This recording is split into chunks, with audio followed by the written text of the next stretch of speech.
रायपुर में नया विधानसभा भवन बन रहा है। राज्योत्सव से पहले ये भवन बनकर तैयार हो जाएगा। 1 नवंबर को प्रधानमंत्री नरेंद्र मोदी लोकार्पण करेंगे और लगभग ये भवन बनकर तैयार हो भी चुका है। भवन में छत्तीसगढ़ की संस्कृति झलकने वाली है। तो देखिए, नया रायपुर में नया विधानसभा भवन बन रहा है। राज्योत्सव से पहले पूरी तरह से विधानसभा बनकर तैयार हो जाएगी। 1 नवंबर को प्रधानमंत्री नरेंद्र मोदी लोकार्पण करेंगे और लगभग ये भवन बनकर तैयार हो चुका है। भवन में छत्तीसगढ़ की संस्कृति झलकने वाली है। 500 दर्शकों के लिए ऑडिटोरियम बनाया गया है। आधुनिक तकनीक से लैस होगा ये पूरा भवन। सदन की सीलिंग पर धान की बालियां उकेरी गई हैं। बस्तर के शिल्पियों ने फर्नीचर बनाया है और साथ ही साथ 52 एकड़ में ये पूरा भवन बन रहा है। इस पूरे भवन का निर्माण हो रहा है। 200 विधायकों के बैठने की क्षमता इस भवन में होने वाली है और 500 दर्शकों के लिए अत्याधुनिक ऑडिटोरियम बनाया गया है। और साथ ही साथ आपको बता दें कि 1 नवंबर को प्रधानमंत्री नरेंद्र मोदी पहुंचने वाले हैं, इसका लोकार्पण करेंगे और तब तक ये भवन पूरी तरह से बनकर तैयार हो जाएगा। लगभग ये भवन बनकर तैयार हो चुका है और इस भवन में छत्तीसगढ़ की संस्कृति झलकने वाली है।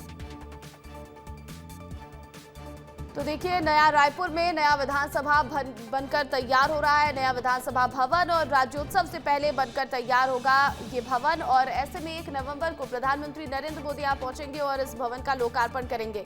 खबर पर अधिक अपडेट के साथ हमारे सहयोगी रोहित मिश्रा लाइव जुड़ गए। रोहित, देखिए, नया विधानसभा भवन बन रहा है नया रायपुर में, कितनी तैयारी हो गई है और ये भवन जो है इसका निर्माण कितना हो चुका है, क्योंकि प्रधानमंत्री 1 नवंबर को पहुंचने वाले हैं, ज्यादा समय भी नहीं बचा है। बिल्कुल, देखिए, बिल्डिंग का निर्माण पूरा हो चुका है। फर्नीचर लाइटिंग का काम अभी नए विधानसभा भवन में जारी है और कल उप मुख्यमंत्री अरुण साव भी वहां पर पहुंचे थे। उन्होंने भी निरीक्षण किया था। निरीक्षण के बाद उन्होंने जानकारी दी है कि लगभग काम जो है वो पूरा हो चुका है। लेकिन खास बात यह है कि इस पे छत्तीसगढ़ी की संस्कृति देखने को मिलेगी।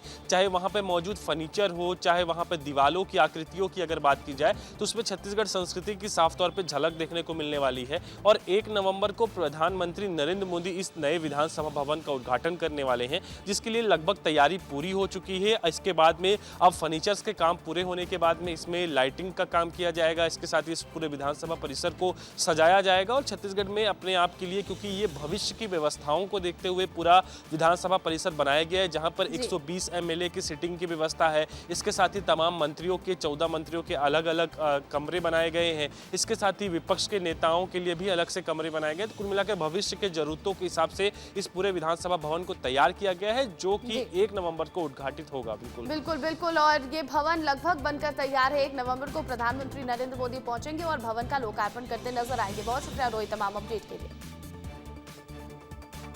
इधर रायपुर के कार्यक्रमों में शामिल होंगे मुख्यमंत्री विष्णुदेव साय। विश्व मानक दिवस कार्यक्रम में शामिल होंगे सीएम। भारतीय मानक ब्यूरो ने आयोजित किया है कार्यक्रम। डीडीयू ऑडिटोरियम में आयोजित हो रहा है ये कार्यक्रम और इसमें सीएम विष्णुदेव साय शिरकत करते नजर आएंगे। तो देखिए, आज छत्तीसगढ़ की राजधानी रायपुर में ही रहने वाले हैं सीएम, जहां वे कई कार्यक्रमों में शिरकत करेंगे। विश्व मानक दिवस कार्यक्रम में शामिल होंगे।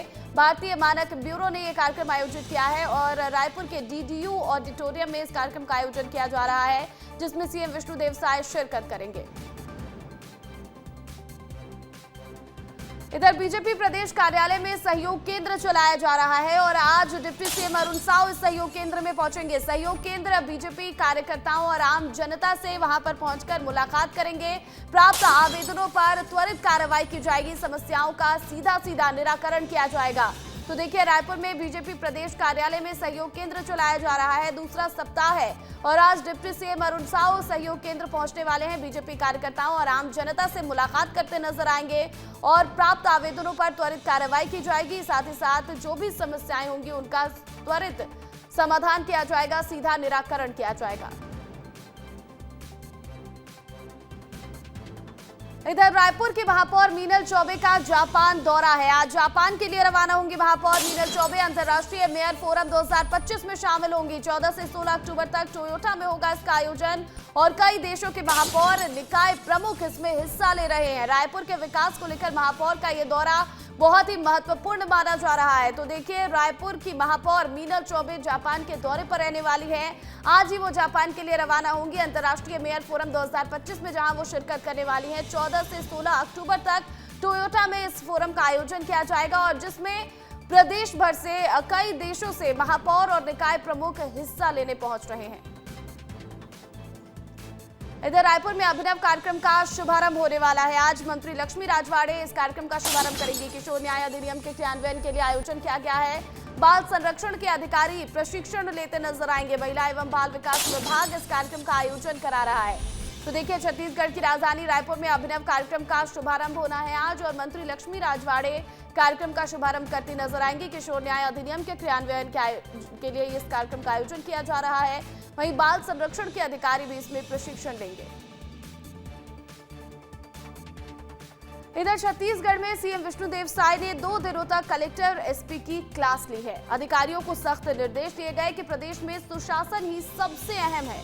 अब सिर्फ कागजी रिपोर्ट से काम नहीं चलेगा, जमीन पर नतीजे दिखने चाहिए। और इस बैठक में क्या कुछ हुआ है, आप इस रिपोर्ट में देखिए।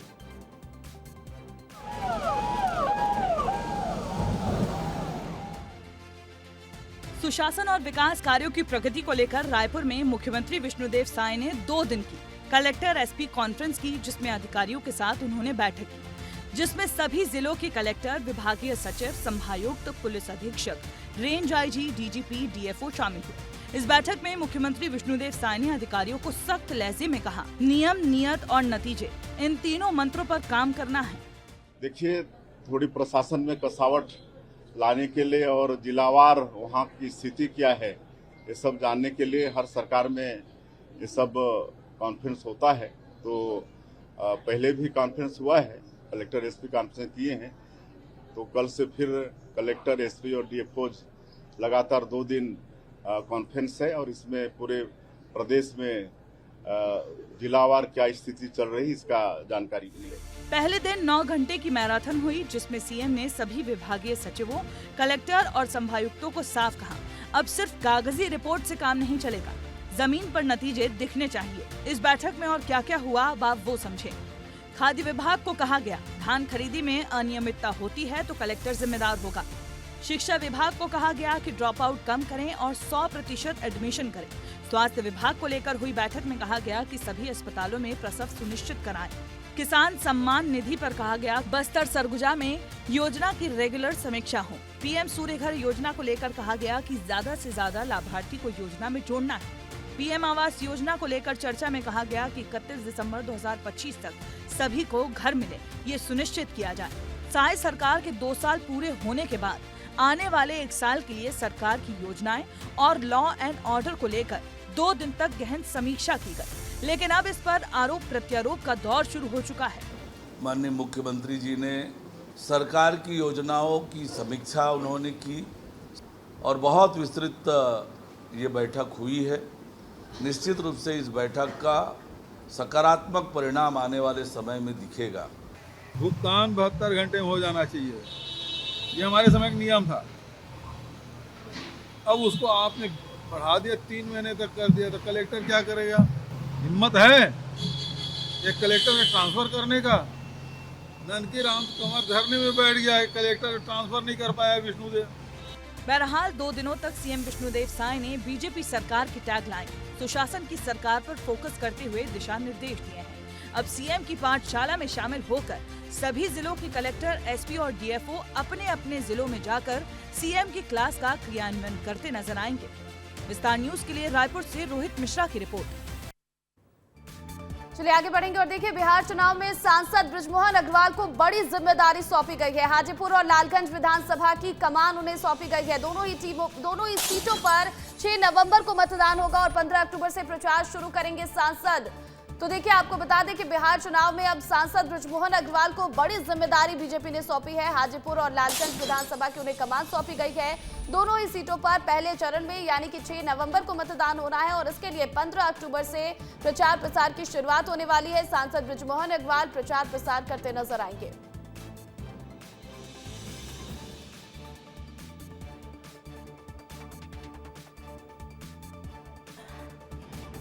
इधर दंतेवाड़ा के स्वामी आत्मानंद हिंदी माध्यम स्कूल बारसूर में पदस्थ शिक्षिका माधुरी उइके को छात्रों की शिकायतों के बाद हटा दिया गया है।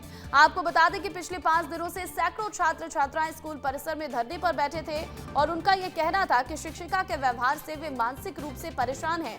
आखिरकार जिला शिक्षा अधिकारी प्रमोद ठाकुर के हस्तक्षेप के बाद प्रशासन ने छात्रों की मांग मानते हुए शिक्षिका को मूल पदस्थ स्थान पर वापस भेज दिया है। जैसे हमें जानकारी मिली, आज मैं यहाँ हम लोग आए हुए हैं स्कूल में, और अभी इन बच्चों के साथ कुछ जो डेलीगेशन लेकर के मैंने प्रिंसिपल के सर के साथ और साथ में जो शाला प्रबंधन समिति है उनके साथ हम लोगों ने एक बैठक लिया, और ये फाइनली ये निर्णय लिया जा रहा है कि बच्चों के हित को देखते हुए और बच्चों की पढ़ाई को प्रभावित ना होकर शिक्षा का जो है हमारा उसको आगे बढ़ाना है, तो उसको देखते हुए टीचर जो है हमारी उनको पुनः उनके वापस स्थान पे भेज दिया जाएगा। मेरा नाम अदिति है। हम लोग जो कंटिन्यू यहाँ पर लगातार मधु मैम को हटाने की मांग कर रहे थे, आज जो है वो मांग हमारी पूरी हो गई। जो जिला से टीम आए थे वो लोग हमारी मांगे पूरी करने और मैम को मूल संस्था में भेजा दिया गया। नहीं, ये एक शिक्षिका थी और कुछ बच्चे थे, उनके बीच में कुछ आपसी शिकायत थी, वो सुलह हो गई है, समझाइश बच्चों को भी दी गई है, और मैडम की मूल पदस्थापना नागफनी थी, वो नागफनी जा रही है। इधर छत्तीसगढ़ में हुए भारतमाला प्रोजेक्ट से संबंधित मुआवजा राशि घोटाले के मामले में सोमवार को ईओडब्ल्यू ने स्पेशल कोर्ट में 7500 पन्नों का चालान पेश किया है। भारतमाला परियोजना में 10 लोगों ने मिलकर 32 करोड़ रुपए का घोटाला किया है और इस मामले में ईओडब्ल्यू ने जांच के बाद चालान पेश किया है। आपको बता दें कि भारतमाला परियोजना के तहत रायपुर से विशाखापट्टनम तक सड़क निर्माण का कार्य किया जा रहा है। इसके तहत प्रभावित ग्रामों में से ग्राम नायक बांधा, ग्राम टोकरो और ग्राम उर्ला की भूमि अधिग्रहण प्रक्रिया हुई है और इस प्रक्रिया में बैक डेट में बंटवारे और नामांतरण की अनियमितताओं की जांच की गई, जिसमें राजस्व अधिकारियों और दलालों की मिलीभगत से फर्जी बंटवारा और नामांतरण कर अधिक मुआवजा प्राप्त किए जाने का खुलासा हुआ। भारतमाला परियोजना घोटाला मामले में ईओडब्ल्यू ने चार्जशीट पेश कर दी है। कुछ इस तरीके से बंडलों में चार्जशीट को लाया गया और ईओडब्ल्यू की विशेष कोर्ट के सामने पेश कर दिया गया। करीब 10 आरोपियों के खिलाफ चालान पेश किया गया है, जिसमें हरमीत सिंह खनूजा, एन रामदेश लहरे, इसके साथ ही तमाम जो नाम हैं जो आरोपी बनाए गए थे उनके खिलाफ ये चार्जशीट पेश की गई है। हमारे साथ सिद्दीकी साहब हैं जो कि वरिष्ठ अधिवक्ता हैं। 10 आरोपियों के लिए है और लगभग 7,500 पन्ने के आसपास इसमें पेजेस हैं। अब उसमें क्या है देखना पड़ेगा थोड़ा सा, और 10 आरोपियों के लिए अब आगे के लिए चार्ज के लिए मामला जाएगा, जिसमें से अभी 6 आरोपी पुलिस हिरासत में हैं, उनकी बेल भी पेंडिंग है। और इस तरीके से अब आगे जो है विवेचना न्यायालय में शुरू होने वाली है। वीडियो जर्नलिस्ट खेमराज जावड़े के साथ नितेश गर्ग, विस्तार न्यूज।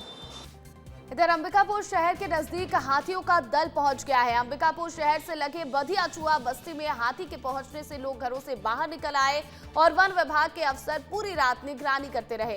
2 दर्जन से अधिक हाथियों के पहुंचने के कारण लोग पूरी रात जागते रहे और इलाके में हड़कंप का माहौल रहा। लोग छोटे छोटे बच्चों को लेकर घरों से बाहर निकल आए और इससे पहले भी इस इलाके में हाथियों का दल आ चुका है। कितना डर बना हुआ है? बहुत डर बना है भैया, तो कर लिए न, अब बाल बच्चा लेकर आए हैं रोड के किनारे। नहीं खाए हैं भैया खाना उना। अब कैसे करेंगे? अब फिर भागेगा तो फिर आएगा सरपंच देने के लिए, तो फिर घर में जाएंगे तो खाना गुना खाएंगे। खबर सुकमा से है, जहां नक्सल प्रभावित ग्राम वंजलवाही में पुलिस प्रशासन ने नया सुरक्षा कैंप स्थापित किया है। ये कदम छत्तीसगढ़ शासन के नियम नीलानार योजना के तहत उठाया गया और क्षेत्र में विकास कार्यों को रफ्तार मिल सके, इसलिए ये कदम उठाया गया है। कठिन भौगोलिक परिस्थितियों और भारी बारिश के बावजूद बलों ने ये कैंप बनाया है, जिससे अब कोंटा गोलापल्ली किस्साराम मार्ग सीधा जुड़ गया है और दूरी लगभग आधी रह गई है। पुलिस के मुताबिक इससे न केवल सुरक्षा माहौल सुदृढ़ होगा, बल्कि ग्रामीणों को सड़क, बिजली, पानी, स्वास्थ्य और शिक्षा जैसी मूलभूत सुविधाएं भी मिल पाएंगी। जानकारी के मुताबिक साल 2024 से अब तक सुकमा में कुल 20 नए सुरक्षा कैंप स्थापित किए जा चुके हैं, जिससे नक्सल उन्मूलन अभियान में उल्लेखनीय सफलता मिली है। खबर बलौदाबाजार से है, जहां पर भाटापारा में कोतवाली पुलिस पर दबंगई का आरोप लगा है। पुलिस पर आरोप है कि शराब दुकान के बाहर खड़े एक युवक को लात मारी, जिससे उसके पीछे रखे शराब की बोतल टूटकर कमर में धंस गई और इसकी वजह से युवक गंभीर रूप से घायल है और उसका इलाज जिला अस्पताल बलौदाबाजार में चल रहा है। यूथ कांग्रेस ने इस घटना के खिलाफ विरोध जताया, तो वहीं शैलेश बंजारी के नेतृत्व में कार्यकर्ताओं ने थाना परिसर के बाहर शांतिपूर्ण धरना देकर कार्रवाई की मांग की है। प्रदेश कांग्रेस अध्यक्ष दीपक वैश्य ने कहा कि सरकार में कानून का राज नहीं बल्कि जंगल राज चल रहा है, पुलिस आम जनता पर अत्याचार कर रही है। तो वहीं एडिशनल एसपी अभिषेक सिंह ने शिकायत मिलने पर कार्रवाई करने की बात कही है। तो मैं सिगरेट पीते खड़ा था दुकान में, ये गंगीस्टा रोड में, तो 4 लोग दारू भी पी रहे थे। तो उसमें डब्बा वाले आए कि ऐसा भी किया जाएगा, तो उनके सिपाही लोग पहले डंडा से मारे, रात झापड़ मारे। मैं ऑफिस में अपने रात में घर में जाके फ्यूम करके रखा था, तो उसको देखे पहले रखा हूँ, फिर उसके बाद मारे ना लात से, तो शीशी पूरा अंदर घुस गया।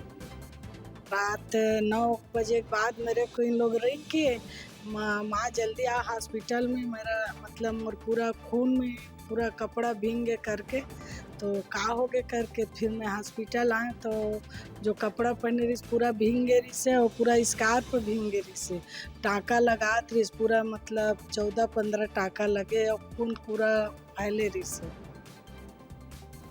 एक आदिवासी युवक किसी कारणवश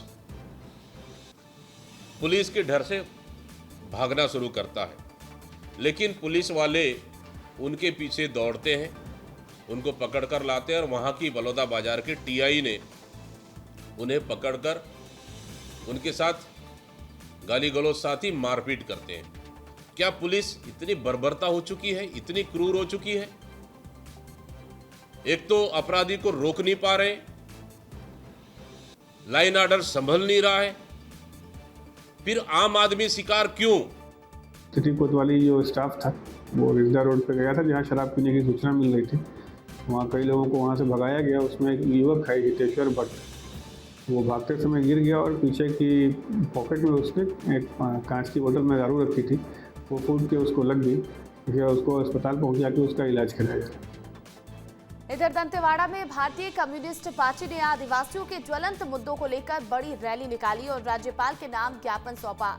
रैली में हजारों आदिवासी शामिल हुए और सरकार पर प्राकृतिक संसाधनों की लूट और आदिवासियों की अनदेखी का आरोप लगाया। प्रदर्शनकारियों ने बोधघाट परियोजना और किरंदुल कोतागुड़ेम रेल विस्तार को जन विरोधी बताते हुए ये कहा कि ग्राम सभा और पेशा कानून की अनदेखी की जा रही है।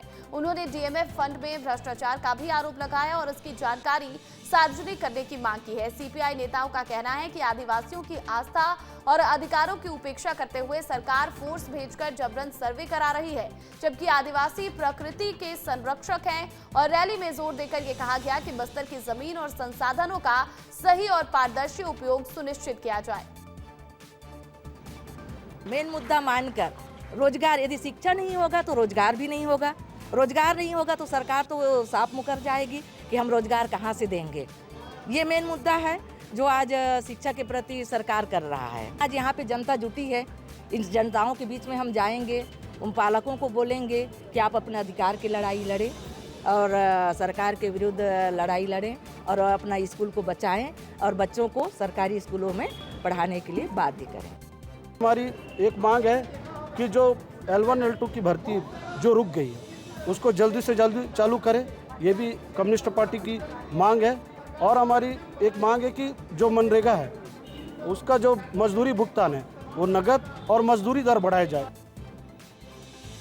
प्रमुखता से जो मुद्दे हैं वो स्कूलों के मुद्दे हैं और जो ज़मीनों को फर्जी तरीके से, चाहे वो फुलपाड़ की ज़मीन हो या अन्य ज़मीनें हो जिसको फर्जी तरीके से ग्राम सभा बुला के उसको बेचा गया है, उसका विरोध है।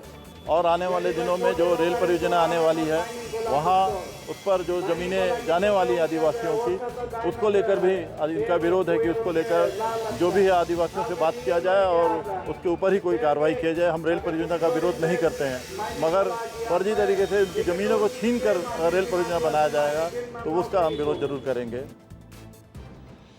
खबर केशका से है, जहां दिवाली से पहले प्रशासन सख्त होते हुए दिखाई दे रहा है। दीपावली पर्व को देखते हुए प्रशासन और पुलिस की संयुक्त टीम ने मिठाई पटाखा दुकानों का औचक निरीक्षण किया है।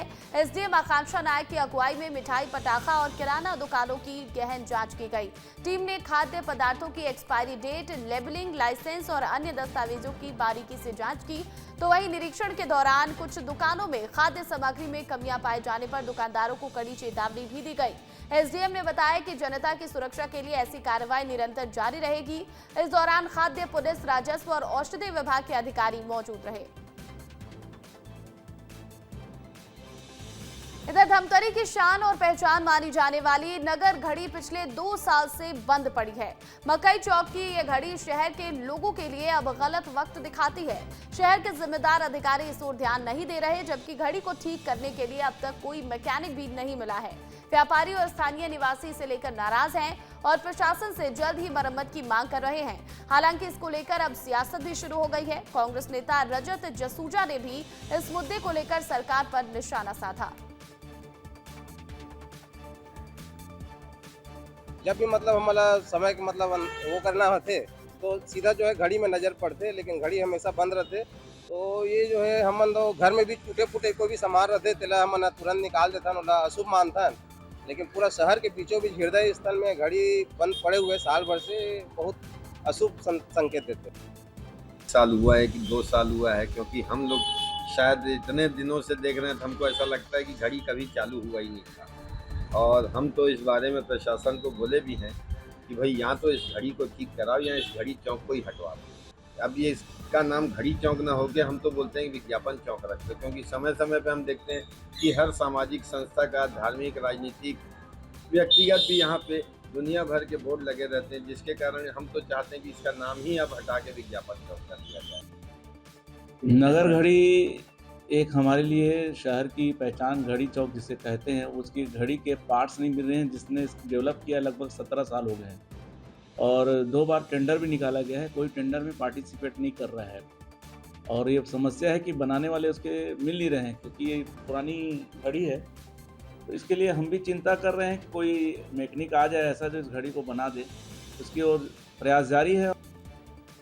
इधर छत्तीसगढ़ में गुलाबी ठंड की दस्तक हो गई है। प्रदेश से अब मानसून की वापसी हो रही है। दक्षिण पश्चिम मानसून अब विदाई की ओर है। दक्षिणी जिलों में हल्की बारिश की हालांकि संभावना है, लेकिन इसी के साथ गुलाबी ठंड ने प्रदेश में दस्तक दे दी है। तो देखिए छत्तीसगढ़ में भी गुलाबी ठंड की दस्तक हो गई है, क्योंकि अब प्रदेश से मानसून की वापसी हो रही है। पहाड़ों पर हुई बर्फबारी का सीधा सीधा असर मैदानी इलाकों में देखने को मिल रहा है और मैदानी इलाकों में अब सर्दी पड़ने लगी है। दक्षिण पश्चिम मानसून अब विदाई की ओर है। ऐसे में छत्तीसगढ़ के दक्षिणी जिलों में हल्की बारिश की संभावना जताई गई है।